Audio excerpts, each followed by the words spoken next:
Chapter 1. 5,000 Years BBY. Heretic. Good to see you too, Mother, Adari said. Did the children behave? The door hadn't fully closed when the smaller child was in Adari's arms, shoved there by Yulin. Adari's older boy bounded into the room, hobbling her. Under attack from 4 purple arms, Adari staggered toward the wall, looking for a spot to drop her non-living cargo. The canvas bag thudded against the wooden floor. Heretic. That's what your uncle says they're calling you. Yulin said. He was here, and neighbor Wertram the tailor, and his wife too. She never leaves the hut for anything. 8 people have been by today. Well, don't look outside, Adari said. More followed me home. She shooed the gangly older child away and tried to rescue her silvery hair from her toddler's mouth. Short hair wasn't the fashion for Kashiri women, but for Adari it was self-defense. Where her youngest was concerned, it'd never be short enough. Is the stew on? Stew? Yulin yanked her little grandson back, only to see Adari dart into the kitchen. Flushed with aggravation, Yulin's skin took on a violet hue that almost matched her daughter's. You're worried about dinner. You don't have any idea what's been going on around here, do you? It's a dinner break. I was working. Working, nothing. I know where you were.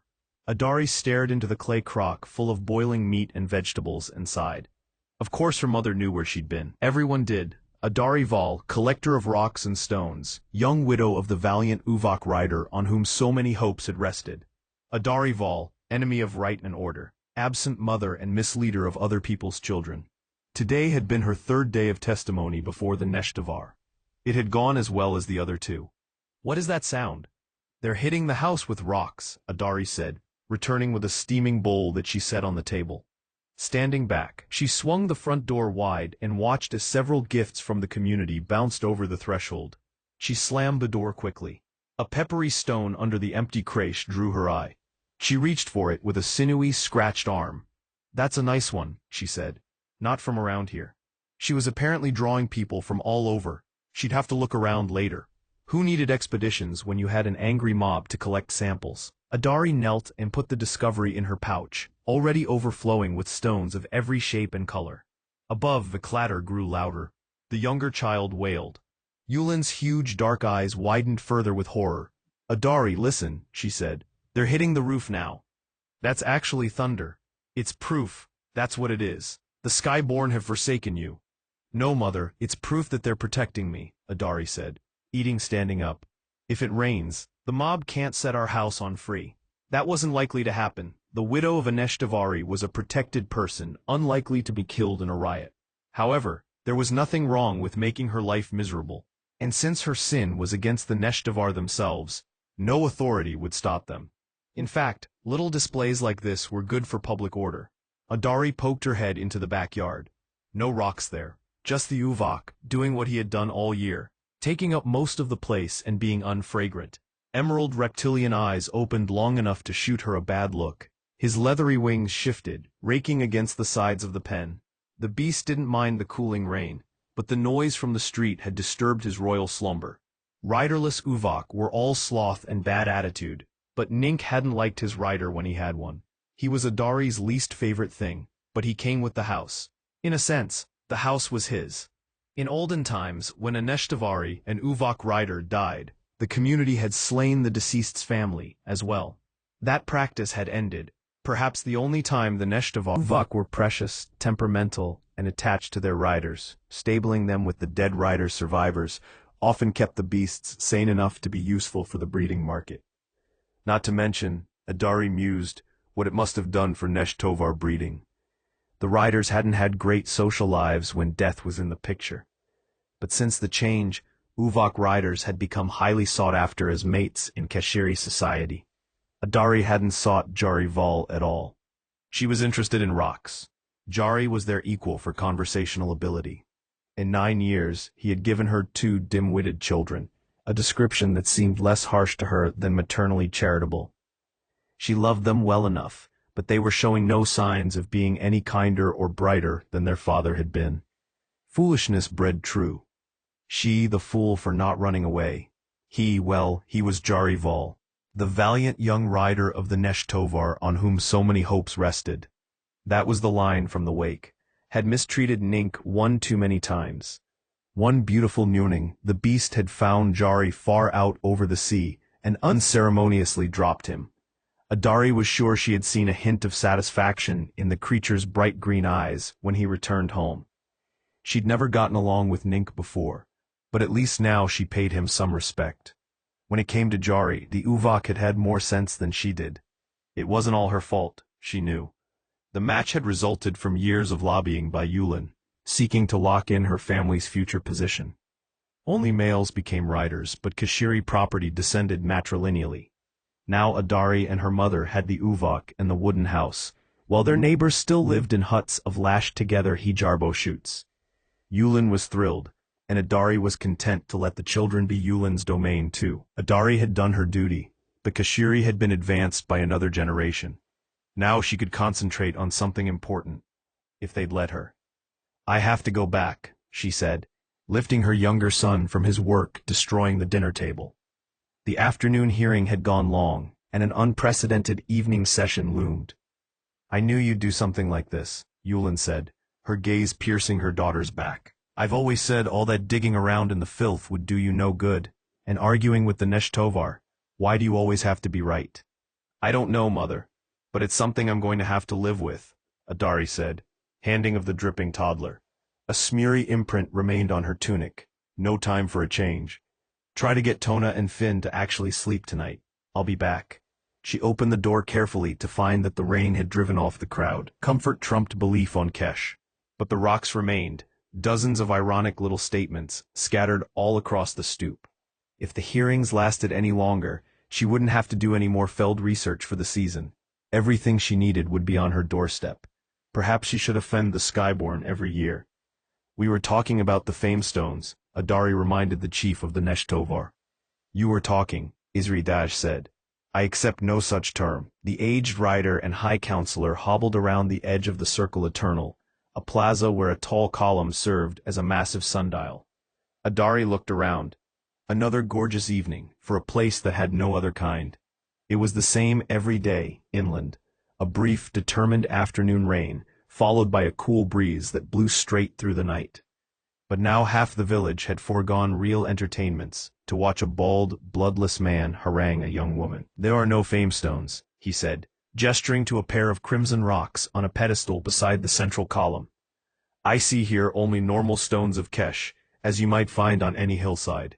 Adari coughed. "You have something to say?" "I'd better not." Adari looked up from her seat in the sandy clearing, and then around at the glaring listeners. What was the point? No one would listen. This Lavender Wraith was the man who had eulogized Jari. What did he know about anything?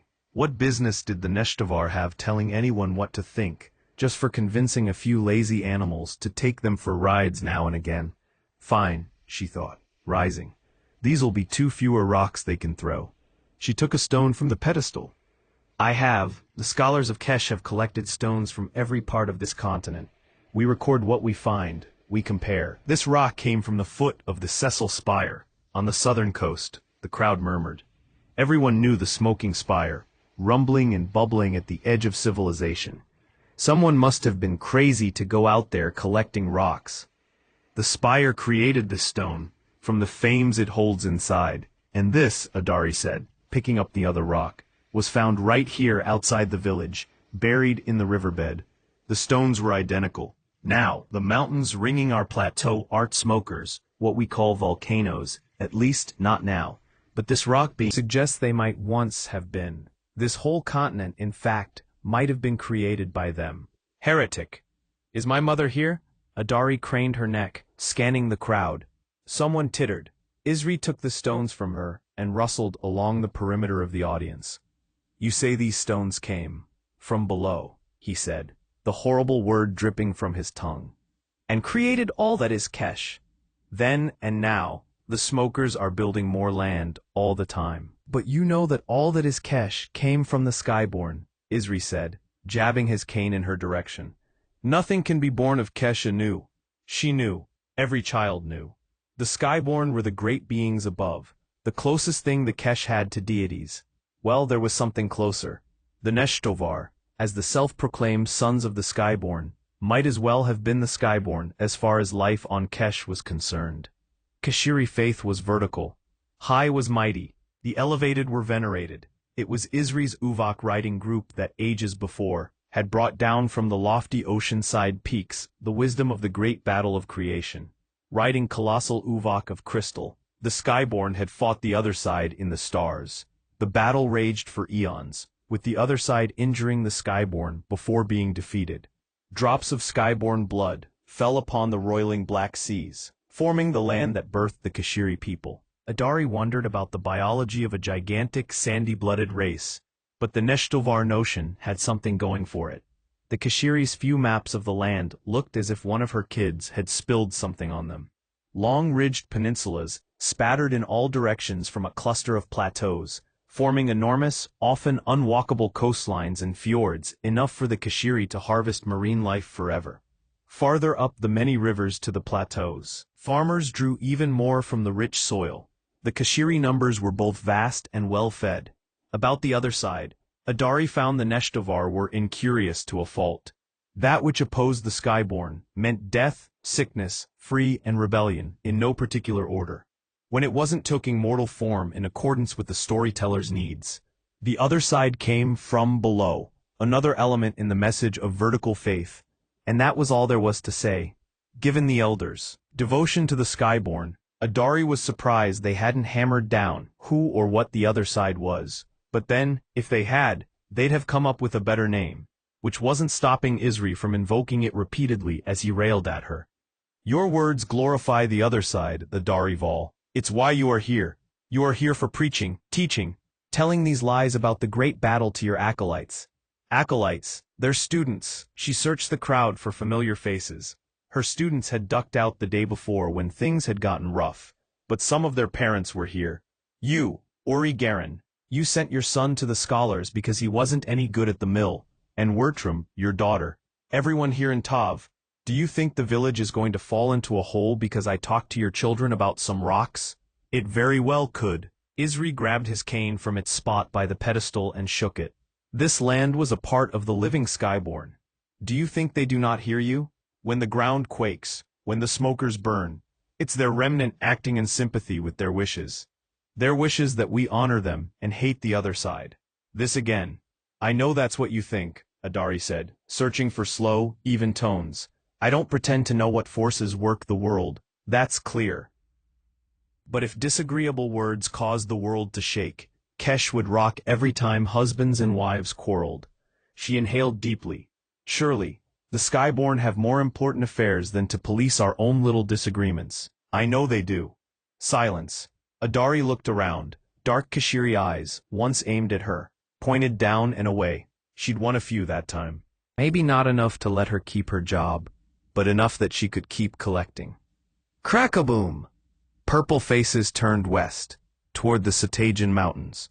Jutting out into the ocean beyond, the range provided the village of Tav some of its finest sunsets. But now the fires were coming from the mountain peak itself. A pillar of fairy ash billowed from the summit. It made no sense. Adari helped Isri to his feet. That's a granite peak, she said over the subsiding echo. It's not volcanic. It is now.